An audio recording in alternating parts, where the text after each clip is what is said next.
Job, service, profession, business, ऐसे कुछ नाम जो हम लोग बोलते हैं, ये जुड़े होते हैं हमारे फैमिली को चलाने के लिए एक बैकबोन बनकर हमारे घर के मेल मेंबर के साथ। जी हाँ, मेल मेंबर यानी कि आपके घर के वो जेंट्स जो एक फादर हो सकते हैं, भाई हो सकते हैं और हस्बैंड हो सकते हैं। ये हमारे घर की गाड़ी को चलाते हैं, हमारी इकोनॉमिक कंडीशन को स्ट्रॉन्ग करते हैं। लेकिन हाँ, हम लेडीज़ जो घर संभालती हैं, हाउस मैनेजर कहलाती हैं। अगर हमारी ज़रूरतें बिन मांगे पूरी होती हैं तो हम सोचते ही नहीं कि हमें भी इन नामों के साथ अपनी पहचान बनानी है, एक बिजनेस वूमेन बनना है, घर से बाहर जाकर कुछ करना है। क्यों आप इसे एक एक्स्ट्रा बर्डन मानती हैं?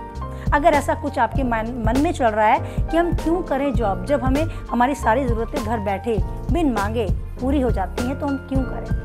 ये सोच अगर आपकी है तो गलत है। जॉब करना केवल इसलिए ज़रूरी नहीं है कि आपको पैसे की ज़रूरत है, आपकी फैमिली को पैसे की ज़रूरत है। जॉब करना ज़रूरी है खुद के लिए, अपनी वैल्यू को बनाने के लिए और उस वैल्यू को बनाए रखने के लिए। आप बहुत अच्छा कमाएं और अपना बैंक बैलेंस इतना स्ट्रॉन्ग करें कि सामने वाले की नज़र में लगे आपकी पर्सनैलिटी है क्या, आप क्या कर सकती हैं किसी सामने वाले के लिए, किसी सहायता मंद आदमी के लिए क्या सहायता आप दे सकती हैं, ये आपके चेहरे से झलकेगा अगर आप किसी प्रोफेशन, किसी बिजनेस या किसी सर्विस में होंगे। ज़रूरी है, समाज में अपना एक रुतबा होता है अगर आप कोई जॉब करती हैं, कोई सर्विस करती हैं। मैं ये नहीं कहती जो घर में रहती हैं उनकी कोई वैल्यू नहीं, लेकिन हाँ, अगर हम पूरी तरीके से उन पर निर्भर हो जाएं जो हमारे साथ हमारे घर में रहते हैं, हमारे मेल मेंबर्स जो पैसा कमाते हैं और हम उनसे मांग के खर्चा करते हैं, तो उन्हीं की जिम्मेदारी है, सिर्फ उन्हीं की जिम्मेदारी है। ऐसा अगर हम मन में भूमिका बना लेते हैं उनके लिए, तो ये सोच गलत है। इसी तरह अगर पहले देखा जाए, हम बहुत सपोर्टिव मानते हैं अपने घर के मेल मेंबर्स को, हमारे फादर को, ब्रदर को, स्पेशली अपने हस्बैंड को हम बहुत सपोर्टिव मानते हैं कि हमारे साथ खड़े हैं।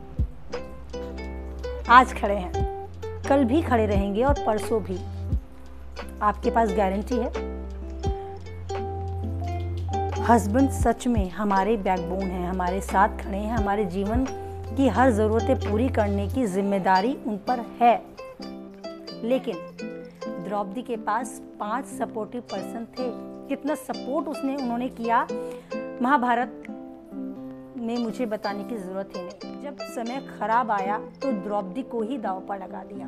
मैं ये नहीं कह रही वो समय फिर से हमारे किसी के जीवन में आए, कभी नहीं आए, ना आना चाहिए। ना उनसे उम्मीद करते रहेंगे कि हमारी और हमारे परिवार की जिम्मेदारी निभाने का दायित्व उनका है। क्यों? जीवन में हम भी उन्हीं की तरह अकेले आए थे और जाएंगे भी अकेले। कौन पहले जाए और कौन बाद में, ये ऊपर वाले ने तय किया है। तो आप क्यों तब तक चुपचाप बैठे हैं जब तक आपको नहीं दिख जाता कि अब आपको खड़ा होना पड़ेगा। पहले भी मैंने बोला, पैसा कमाना सिर्फ इसलिए नहीं कि आपको पैसे की जरूरत है। पैसा कमाना इसलिए जरूरी है कि आज के समय की मांग है।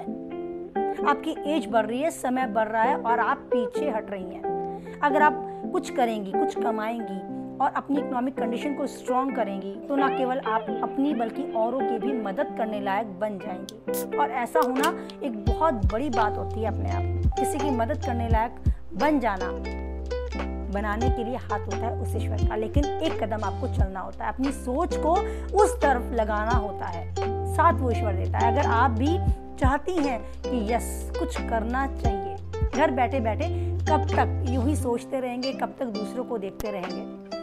आगे बढ़ने का समय है। आप हमेशा गाड़ी के बराबर वाली सीट पर बैठकर ही ड्राइविंग के मज़े लेती हैं, अच्छी बात है। लेकिन अगर मन में इच्छा है ड्राइविंग करने की तो ये बहुत अच्छी बात है, क्योंकि हमेशा ज़िंदगी को दूसरे के साथ जीने में अच्छा तो लगता है, लेकिन दूसरे को अपने साथ मिलाकर उस ज़िंदगी को जीने का अलग ही मज़ा है।